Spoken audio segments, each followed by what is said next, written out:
Hello friends, this is Karan Aneja from Vidya Mandir classes and I welcome you all to this session on physics. दोस्तों आज के session में हम लोग questions देखने वाले हैं मॉडर्न फिजिक्स चैप्टर में जो हमने टॉपिक्स लास्ट क्लास में किए थे. ऑलराइट, सो आज के सेशन में जैसे कि तुम लोग जानते ही हो एक क्विज फॉर्म से हम आज के सेशन को अटेम्प्ट करने वाले हैं और you will really enjoy, you will really learn lot and lots of tricks after attending this tutorial section. All right friends, so without wasting time दोस्तों हम चलते हैं अपने लेक्चर पे. और ये बताने की ज़रूरत तो नहीं है, तुम्हें सबको पता ही है, अब तो हम लोगों का सफ़र इतना पुराना चलता आया है कि ये जितनी भी सीरीज़ चल रही है इस सीरीज़ में वीएमसी तुम लोगों की इतनी मदद कर रहा है. ठीक है, I am a teacher from VMC, so VMC के बिहाफ पे ही मैं तुम लोगों की क्लासेस ले रहा हूँ in association with Doubtnut. Alright friends, so चलते हैं आगे और देखते हैं कुछ और इंटरेस्टिंग फैक्ट्स. ठीक है, so I will be beginning my session now. ठीक है दोस्तों, तो आपके सामने अब क्वेश्चन आ गया है और क्वेश्चन बहुत ही इंटरेस्टिंग है. If the frequency of a light in a photo electric experiment is doubled, okay, the stopping potential will be. ठीक है, तो सबसे पहले फ्रेंड्स अपने को स्टॉपिंग पोटेंशियल के बारे में बात करनी है. ठीक है, stopping potential is nothing but वो कितनी आपको एनर्जी चाहिए जिससे कि जो इलेक्ट्रॉन है, ये जो फोटोन है आयल से, जिसकी मैक्सिमम काइनेटिक एनर्जी, उसको हम रोक पाए. तो देखो यार, आपके पास फॉर्मूला सिंपल सा है. ई जो होता है वो इक्विवेलेंट होता है kinetic energy plus work function के. तो मैं बोल सकता हूँ ई माइनस फाइव जो होगा फ्रेंड्स वो काइनेटिक एनर्जी के इक्वल होगा, इजंट इट. और यहाँ काइनेटिक एनर्जी कुछ और नहीं बल्कि काइनेटिक एनर्जी दोस्तों क्या है? काइनेटिक एनर्जी तुम कह सकते हो तुम्हारा स्टॉपिंग पोटेंशियल है. ठीक है,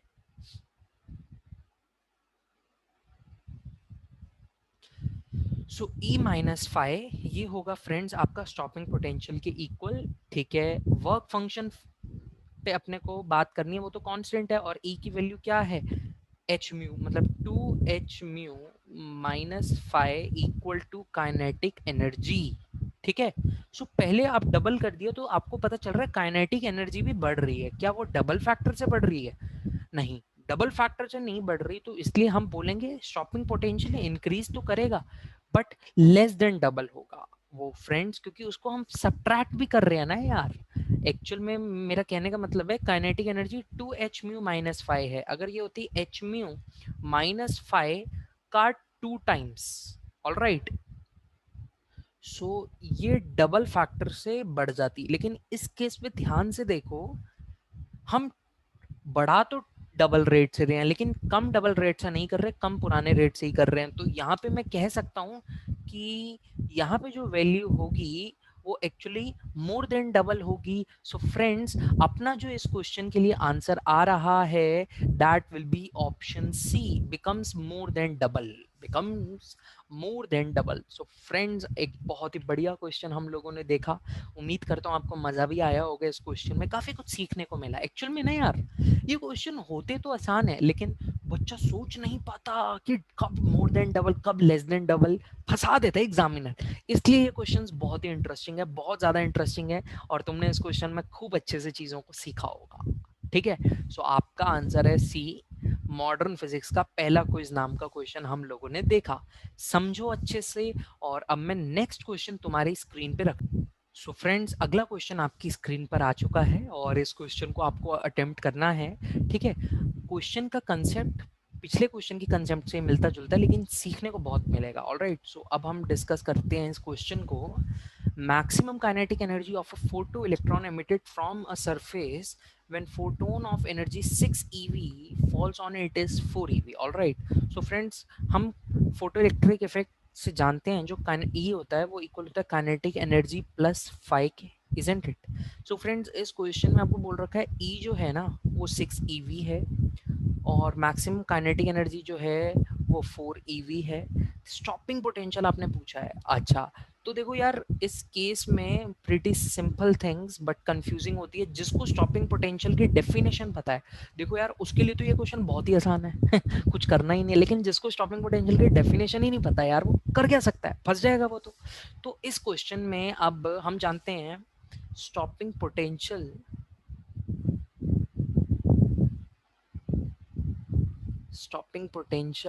एक्चुअल में किसके इक्वल होता है, मैक्स काइनेटिक एनर्जी के, एज पर द डेफिनेशन। क्योंकि हम एक्चुअल में रोकना चाह रहे हैं ना इलेक्ट्रॉन के फ्लो को, तो जितनी मैक्सिमम एनर्जी होगी वो उस मैक्सिमम काइनेटिक एनर्जी के इक्वल होता है। तो अब इस केस में आपको हमने क्लियरली बता ही दिया कि जो एनर्जी है वो 4 EV टाइम्स है। वो कितने टाइम्स है, 4 EV टाइम्स। तो इसीलिए हम क्लियरली बोल सकते हैं यहाँ से कि जो अपना स्टॉपिंग पोटेंशियल होगा वो इक्वल होगा 4 EV के। So this is my answer.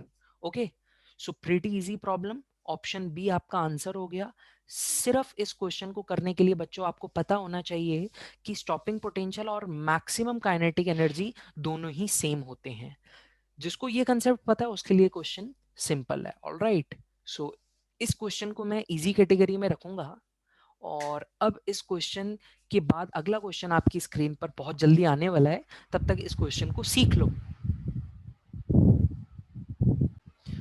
ठीक है फ्रेंड्स, अगला क्वेश्चन आपकी स्क्रीन पर आ चुका है। That will B question number 3 for this tutorial session. All right, so radiation of 2 photon energies twice and 5 times the work function of metal are incident successfully on the metal surface. Ratio of maximum velocity. All right, so अपने को velocity के बारे में दोस्तों सोचना है। ठीक है, कोई दिक्कत नहीं। देखते हैं, देखो आपको बोल रखा है वर्क फंक्शन। सबसे पहले केस 1 की बात करते हैं यहाँ पे, और यहाँ बात करते हैं केस 2 की। यहाँ भी 5 होगा वर्क फंक्शन, यहाँ भी 5 होगा। ऑलराइट, इस केस में जो ई है ये 2 टाइम्स ऑफ 5 के इक्वल है, और इस केस में जो ई है वो 5 टाइम्स ऑफ 5 के इक्वल है। ठीक है, अच्छा, are incident successfully on the metal surface. Ratio of maximum velocity of photo electrons. Okay, so अब अपने को मैक्सिमम वेलोसिटी, अरे बहुत इजी क्वेश्चन, अपने को यहाँ काइनेटिक एनर्जी निकालना है। भाई काइनेटिक एनर्जी यहाँ 5 की इक्वल है, और यहाँ काइनेटिक एनर्जी किसकी इक्वल है, 4 5 के। और आप जानते हो काइनेटिक एनर्जी जो होती है फ्रेंड्स, ये इक्वल होती है पी स्क्वायर अपॉन 2m के, where m is the mass of electron. तो यहाँ से ये 5 के इक्वल है, और यहाँ से मैं कह सकता हूँ P2 स्क्वायर अपॉन 2m, और ये 4 5 के इक्वल है। फ्रेंड्स दोनों जगह रेशियो ले लेते हैं, so P1 upon P2 whole square equal हो गया 1 अपॉन 4 के। यहाँ से अपने को मिल जाएगा P1 upon P2 equal to 1/2। सो मैं कह सकता हूँ रेशियो ऑफ द वेलोसिटीज, क्योंकि मास तो सेम होगा ना, और वो कट जाएगा, कैंसिल हो जाएगा। सो आंसर आ गया अपना 1/2। फ्रेंड्स अपना आंसर क्या आ गया, 1/2। प्रीटी इजी प्रॉब्लम, जिसको बेसिक्स आते हैं उसके लिए ये खिलौना टाइप की प्रॉब्लम है, बहुत इजी है। ओके, सो आंसर हो गया दोस्तों आपका इस केस में ऑप्शन ए। मैं कहूंगा इस केस में अपना आंसर हो गया option A. Pretty easy problem, honestly saying आपको कोई दिक्कत नहीं है इस टाइप की प्रॉब्लम्स में, खेल सकते हो यार आराम से। ठीक है, +4 मिलने चाहिए इस टाइप की प्रॉब्लम में, गलत नहीं करना अपने को। All right, so we have learned about this problem, और ये भी मैं कहूँगा फोटो इलेक्ट्रिक इफेक्ट। एक्चुअल में ना दोस्तों, आज का जो ट्यूटोरियल सेक्शन है तुम तो जानती हो वो इसी पे बेस्ड है। तुम और फोटो इलेक्ट्रिक इफेक्ट हो गया, अपना नेचर ऑफ लाइट हो गया, ये जो टॉपिक्स है ना इसमें इजी क्वेश्चन से आते हैं, बहुत इजी। स्कोरिंग है जिसको डेफिनेशंस आती हैं उसके लिए खेल है भाई, ये सब बोनस टाइप के क्वेश्चन है, इनको गलत नहीं करना कभी भी। ठीक है, चलो सो चलते हैं फिर अपने अगले क्वेश्चन की तरफ। ओके, सो नेक्स्ट क्वेश्चन आपकी स्क्रीन के ऊपर विजिबल हो गया होगा आपको।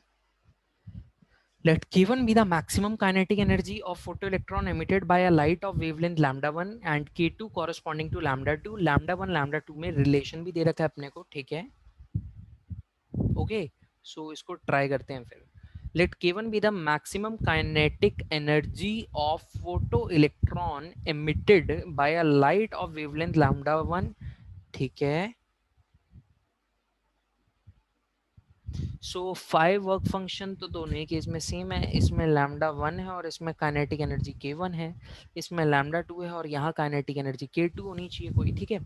तो अब हम लिख सकते हैं फ्रेंड्स k1 जो होगा वो एक्चुअल में इक्वल होगा h c upon lambda minus 5 के, यहाँ जो k2 होगा इक्वल होगा वो h c upon lambda 2 minus 5 के। All right, okay. सो अब यहाँ पे लैम्डा 1 और लैम्डा 2 में भी आपको रिलेशन दे रखा है कि लैम्डा 1 जो है वो 2 टाइम्स ऑफ लैम्डा 2 के इक्वल है, तो इस फैक्टर को मैं ऐसा भी लिख सकता हूँ k1 equal to h c upon 2 lambda 2 minus 5, और यहाँ आ गया h c upon lambda 2 minus 5। All right, so actual में यहाँ पे आपको पता चल रहा है कि पॉजिटिव वाला फैक्टर कम है, यहाँ पॉजिटिव वाला फैक्टर ज़्यादा है, सब्ट्रैक्शन वाला सेम है।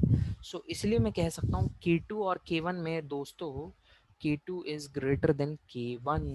this will be my answer। अब चेक करते हैं ऐसा कौन सा ऑप्शन है k2 is greater than k1। ऐसा तो अपने को कोई ऑप्शन नहीं दिख रहा, डबल बबल का दिख रहा है, ठीक है।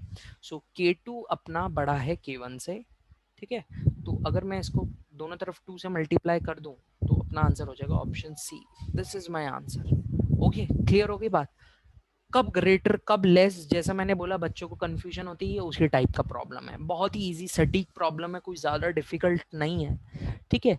आई होप आपको समझ में आया होगा और तुम समझ रहे हो कि नीट में तुम्हें कंफ्यूज करने के लिए क्वेश्चन बनाना है तो इजी, पढ़ा हुआ है तुमने ये, लेकिन कंफ्यूज कर रहा है बस। सो इस बात का ध्यान रहे, ठीक है।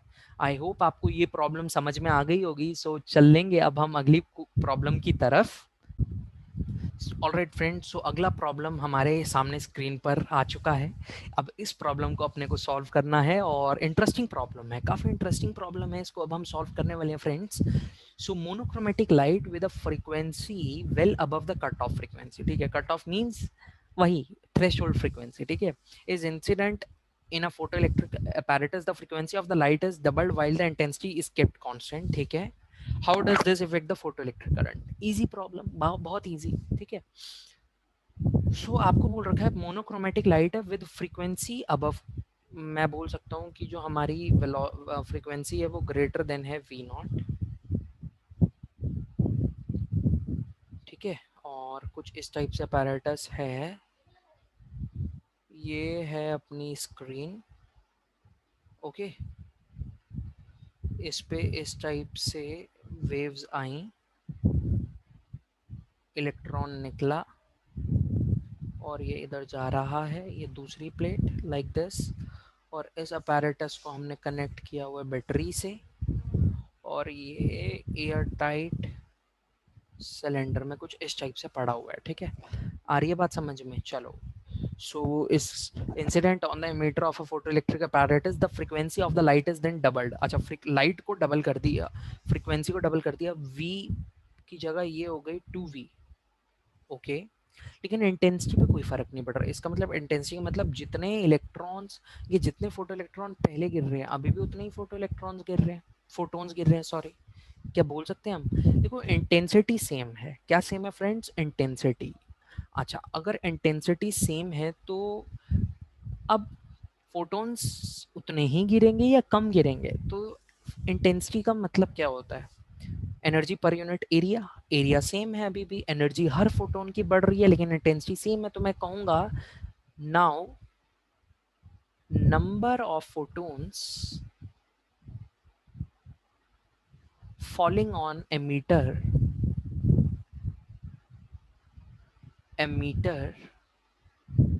will be half, okay. So photo electric के बारे में अगर हम बात करें कि हाफ हो गया, इसका मतलब फ्रीक्वेंसी बढ़ाने पर भी नंबर ऑफ इलेक्ट्रॉन्स जो निकल रहे हैं वो हाफ निकल रहे हैं, लेकिन उनकी काइनेटिक तो बढ़ रही है, काइनेटिक बढ़ रही है तो फोटो इलेक्ट्रिक जो करंट है वो इंक्रीज हो रहा है। So answer is photo electric में option A friends. This is my answer, option A. क्या समझ में आया ये ऑप्शन ए कैसे हुआ, इसका रीजन क्लियर है ना आपको। सो इंटरेस्टिंग प्रॉब्लम है, फोटो इलेक्ट्रिक इफेक्ट एक्सपेरिमेंट पे ये प्रॉब्लम था, बहुत ही इजी प्रॉब्लम हम लोगों ने सीख ली, ठीक है, ग्रेट। ऑलराइट फ्रेंड्स, सो नेक्स्ट प्रॉब्लम आपका डी ब्रॉगली कंसेप्ट पे बेस्ड है और आपकी स्क्रीन पे विजिबल ही होगा, ठीक है।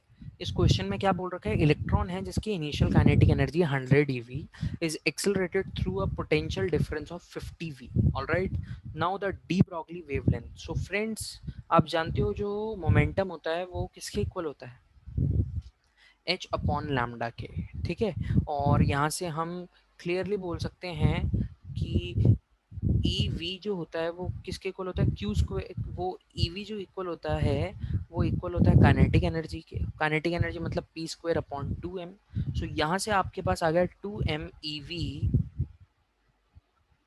Is equal to p, isn't it, ठीक है भाई, हो गए। सो अब हम क्या करेंगे, अब हम लिख सकते हैं root 2m into e into v, potential वाला वी है ये, ऑल राइट, और ये इक्वल होगा h बाय लैम्डा।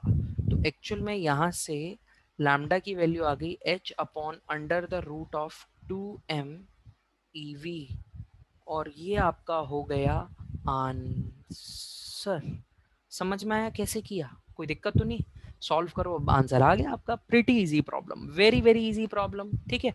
सो यहाँ से हम बोल सकते हैं lambda is equal to 6.626 into 10⁻−34 upon under the root 2 into 9.1 into 10⁻−31 into e v, और v कितना है आपका 50 into 1.6 into 10⁻−19 into v, that will be 50।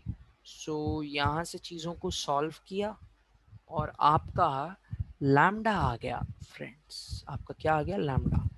सो ये हो गया अपना आंसर। क्या समझ में आई बात?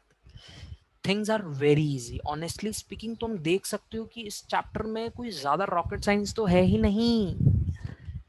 जो फॉर्मूला तुमने एक बार पढ़ लिया बस उसके different different different different different variety of problems try करते रहने, और कुछ नहीं है दोस्तों। इजी है या नहीं है? ठीक है, चलो बहुत बढ़िया। सो आज देखते हैं, हम काफ़ी अपने क्वेश्चंस कर रहे हैं अभी तक, ठीक है, और देखते हैं कुछ अच्छे अच्छे क्वेश्चंस। सो फ्रेंड्स, आपकी स्क्रीन पे एक बहुत ही इंटरेस्टिंग प्रॉब्लम आ चुकी है, रीजनिंग एग्जर्शन टाइप। अपने को आइडिया इस टाइप की प्रॉब्लम्स का भी होना चाहिए, वही डिस्कस कर रहा हूँ, राइट। सो बोल रखा है आपको, figure shows a graph of a stopping potential, मतलब काइनेटिक एनर्जी की मैक्सिमम वैल्यू, ठीक है, and frequency of incident light in a photoelectric effect for value of frequency less than threshold, stopping potential is negative. आपको दिख रहा है कि stopping potential या नेगेटिव है भाई, अगर तुम वैल्यू को रिवर्स कर दोगे तो वैल्यू इलेक्ट्रॉन जो है वो रिवर्स डायरेक्शन में भागेगा, ठीक है। अच्छा, तो क्वेश्चन में ये है, for value of frequency less than threshold, threshold से जो कम है उस केस में स्टॉपिंग पोटेंशियल इज नेगेटिव, ठीक है, बिल्कुल सही बात है, ट्रू। स्टेटमेंट 1 एकदम ट्रू है, okay. Statement 2, lower the value of frequency of incident the lower is the maximum of kinetic energy emitted. देखो, जितनी ज़्यादा फ्रीक्वेंसी होगी उतनी ज़्यादा काइनेटिक एनर्जी, उतनी ज़्यादा काइनेटिक एनर्जी और उतनी ही ज़्यादा आपकी स्टॉपिंग पोटेंशियल होगी। तो स्टेटमेंट 2 भी करेक्ट है, लेकिन स्टेटमेंट 1 और स्टेटमेंट 2 एक दूसरे से इंटरलिंक्ड नहीं है, तो एक्सप्लेनेशन की तो बात ही अलग है, ठीक है। सो इसलिए हम कह सकते हैं कि इस प्रॉब्लम में अपना आंसर जो है वो है ऑप्शन बी। दोनों ही स्टेटमेंट्स करेक्ट हैं, लेकिन दोनों एक दूसरे का एक्सप्लेनेशन नहीं है, दोनों रिलेटेड ही नहीं है भाई, तो एक्सप्लेन क्या करेंगे? सिंपल, प्रीटी इजी प्रॉब्लम, ठीक है, क्लियर हो गई बात। सो इस केस में अपना आंसर है option B, all right, okay. So next problem आपकी स्क्रीन पे एक और रीजनिंग टाइप की प्रॉब्लम, ठीक है।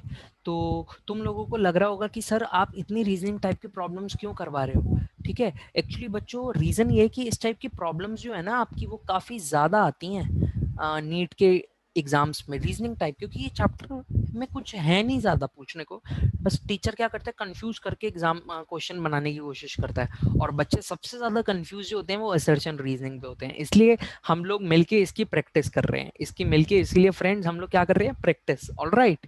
सो चलते हैं। अच्छा, two photon having equal wavelength, अच्छा देखो आपको बोल रखा है वेवलेंथ दोनों की क्या है, equal, having equal linear momentum, बहुत बढ़िया, मतलब p बराबर होता है h बाय लैम्डा के, तो दोनों की वेलोसिटीज भी सेम है, दोनों की काइनेटिक भी सेम है। All right, when light two photon having equal wavelength have equal linear momentum, बिल्कुल सही बात, कोई दिक्कत नहीं भाई, p बराबर होता है h बाय लैम्डा के, तो सत्य वचन है, कोई अपने को इसमें दिक्कत नहीं है, ठीक है, गुड, ग्रेट प्रॉब्लम, कोई दिक्कत नहीं है। फर्स्ट स्टेटमेंट ट्रू है, दिख रहा है अपने को। Second statement, when light shows it's photon character each photon has a linear momentum h by lambda, ठीक है, तो इस केस में बोल रहा है p बराबर जो होता है वो h बाय लैम्डा होता है, मतलब फोटोन जो है ना वो होता है ड्यूअल बिहेवियर को फॉलो करता है, पार्टिकल को भी और वेव को भी, ठीक है। सो उसमें हम स्टेटमेंट मतलब formula p equal to h by lambda लगा सकते हैं, और दोनों ही स्टेटमेंट ट्रू हैं और दोनों इंटरलिंक्ड हैं और एक्सप्लेन भी कर रही हैं डी ब्रॉगली कंसेप्ट को। सो मैं कह सकता हूं कि इसमें अपना आंसर ऑप्शन ए है। This is my answer. Okay, क्या बात समझ में आ रही है या नहीं आ रही? Pretty easy problem friends, pretty easy problem, I hope कि तुम्हें ये समझ में आ गया होगा प्रॉब्लम। सो इंटरेस्टिंग प्रॉब्लम है, ठीक है, ठीक है। अगला क्वेश्चन आपकी स्क्रीन पे एक इंटरेस्टिंग, और आपको पहले ही बता देता हूँ कि ये मोर देन वन करेक्ट भी हो सकता है, ठीक है, मोर देन टाइप का क्वेश्चन भी हो सकता है, काफी ओलंपियाड्स में पूछे जाते हैं और आपको कंफ्यूज भी करते हैं, इसलिए मैंने इस टाइप में एक और क्वेश्चन ले लिया इस वैरायटी का, ठीक है। चलो, in a photo electric effect stopping potential आपको पता है काइनेटिक एनर्जी होता है, फ्रीक्वेंसी पे तो डिपेंड करेगा, more will be frequency, more will be kinetic, so yes option A is true. Intensity of incident light by very source distance, नहीं, B option तो सही नहीं है। एमीटर प्रॉपर्टीज, यस, कुछ मटेरियल होते हैं उनका वर्क फंक्शन कम होता है, वर्क फंक्शन कम है तो अच्छे से इलेक्ट्रॉन निकलेंगे और ज्यादा काइनेटिक एनर्जी होगी, तो वो एमीटर पे तो डिपेंड करता है। फ्रीक्वेंसी और इंटेंसिटी ऑफ इंसिडेंट लाइट, बिल्कुल। सो क्यों इंटेंसिटी पे अब कैसे, पहले तो नहीं था अब कैसे आ गया, क्योंकि फ्रेंड्स आप जानते हो जितनी ज्यादा इंटेंसिटी होगी उतनी ज्यादा नंबर ऑफ इलेक्ट्रॉन्स गिर रहे होंगे एमीटर प्लेट पे, और जितने ज्यादा number of electron emitter plate पे गिर रहे होंगे उतने ही ज्यादा फोटो इलेक्ट्रॉन निकल रहे होंगे, ठीक है। So A B D is my answer. Answer क्या है अपना? Option A, option B and option D. Okay, clear हो गई बात?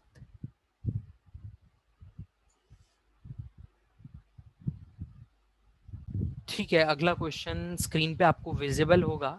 अब हमें इस क्वेश्चन को ट्राई करना है। ओके, सो मैं थोड़ा सा इस क्वेश्चन की फिगर को एनलार्ज कर देता हूं।